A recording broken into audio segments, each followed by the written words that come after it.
My name is Aniek Kanazaya, and also today I'm going to talk about the key concept in international relations, which is the state and power. So I'm going to start by going through the state. So the state is and will likely continue to be fundamental to the study of international relations. So the state policy is mostly commonly analyzed subject, and the state determines to wage war, they build trade restrictions, they choose if and at what level environmental regulations will be established. So the state may enter into international accords and decide whether to abide by their terms. Yeah, so we also see even scholars who give non-state actors importance are often concerned with the understanding or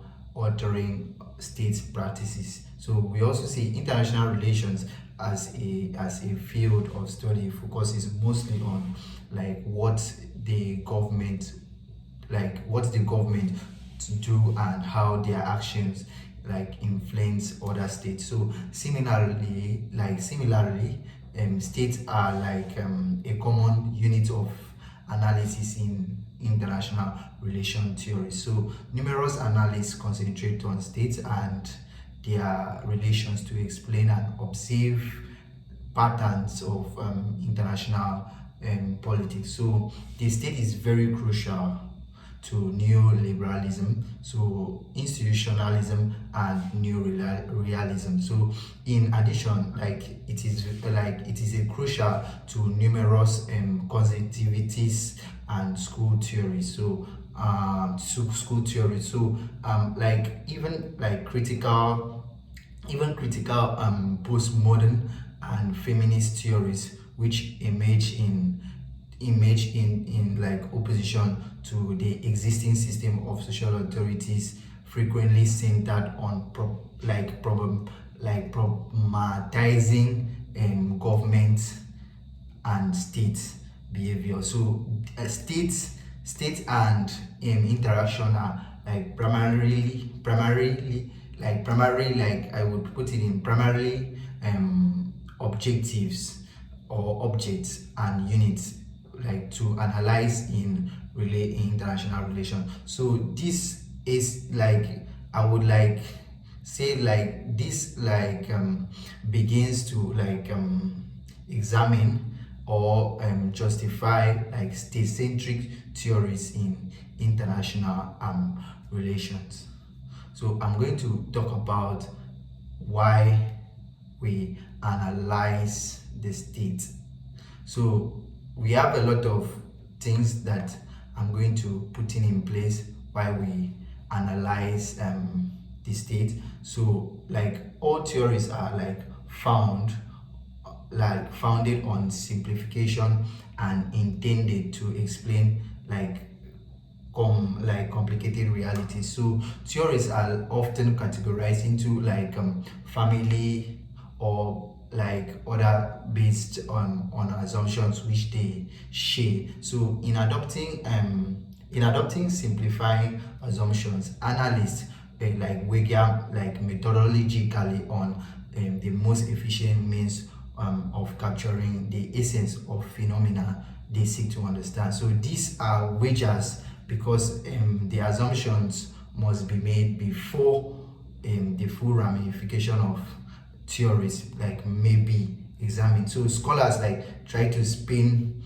years or even generations working on a set of assumptions before determining whether their wage pay off by offering convincing explanation for a desired phenomena. So theories of international relations presuppose nations are the principal actors in international politics. So the tradition theories do not deny the existence of other political actors. So according to Kenneth Vance, 1979, he really emphasized that states are not are not and have never been the only international actors. So the significance of non-state actors and the scope of transnational activities are evident. So I'm like trying to like explain in details of what he said. He said rather in like it's like as it is that the state and especially great powers are sufficiently significant actors that have constructive theories of international relations must be placed them, at the center.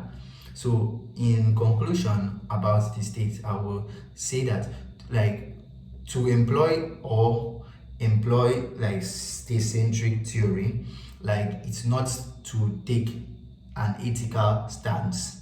It's not to take an ethical stance on like the state as a form of political organization. State-centric theorists may not support as social institution. So rather, state-centric theories like attempt to use the central roles of state and to explain the patterns and trends of world politics, such as when violence is like more likely less, when economic interdependence will increase or decrease, so and whether society will be able to like collectively address the threats to the common future. So the question is not whether governments are good or bad, but whether we can explain the fundamental problems in international relations by focusing on states and their behavior. So we also see that states have been likely continue to be primarily actors in international politics. So in regards, they are very essential to any explanation of international relations. So nevertheless, I would put it in this way: given like the obvious significance of dominance and domestic politics in a variety of issues, and they continue to expand like transnational actors, so like the function and other aspects of nations becoming increasingly qualified and other aspects of the state. So I'm going to talk about the next concept, which is power. So we also see that power is one of the most important and frequent discussed notion in the field of international relations. So with some arguing that power concept dominates international relations. So there are numerous definition of power or political power. So the ability to induce others, individuals, groups, or nations to behave the way they want, or to behave the way which they would not otherwise. So we can see that as power. So we also see power as a means by which states or actors can never ascertain actual or potential influence or coercion relative to other states. So we also see power in a vast majority ways in international relations. So I'm also going to talk about the power capability. So the power capability is like, it's a very large aspect. It's like what abilities to translate power, what gives nations and non-states the strength to their strength. So like one will like try to ask what are the elements or capabilities that contribute to understanding equation of power. So as we go, like there are numerous number of capabilities that neither direct or indirectly relate to the state. So we also see power in military capabilities, economic capabilities, and geographical capabilities. Thank you very much for listening to my word today. Thank you.